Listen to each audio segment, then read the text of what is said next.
తెలంగాణ ఉద్యమకారుడు మాజీ ఎమ్మెల్యే పెద్ది సుదర్శన్ రెడ్డి మరణం పట్ల బీఆర్ఎస్ వర్కింగ్ ప్రెసిడెంట్ కేటీఆర్ తీవ్ర దిగ్భ్రాంతిని విషాదాన్ని వ్యక్తం చేశారు.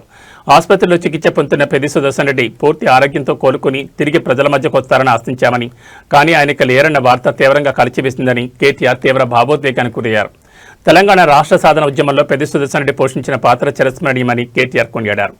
ఉద్యమ ఆశయాలను జీవితాంతం నమ్మి నిబద్ధతతో ప్రజల పక్షాన్ని నిలబడిన గొప్ప నాయకుడని, పార్టీ బలోపేతానికి ఆయన అందించిన సేవలు ఎప్పటికీ గుర్తుండిపోతాయని పేర్కొన్నారు.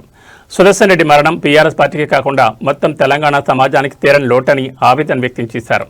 పెద్ది సుదర్శన్ రెడ్డి చూపిన నిబద్ధత, సేవా తపన మరియు ఉద్యమ స్ఫూర్తి పార్టీ కార్యకర్తలకు ఎల్లప్పుడూ మార్గదర్శకంగా నిలుస్తాయన్నారు. ఆయన ఆత్మకు శాంతి చేకూరాలని భగవంతుని ప్రార్థించిన కేటీఆర్ వారి కుటుంబ సభ్యులకు, అభిమానులకు తన ప్రగాఢ సానుభూతిని తెలిపారు. ఈ పుట్టడి దుఃఖాన్ని తట్టుకునే మనోధైర్యాన్ని ఆ భగవంతుడు ఆ కుటుంబానికి ప్రసాదించాలని కోరుకున్నారు. పెద్ది సుదర్శన్ రెడ్డి మృతి పట్ల పలువురు బీఆర్ఎస్ అగ్రనేతలు, ఉద్యమకారులు సంతాపం ప్రకటిస్తున్నారు.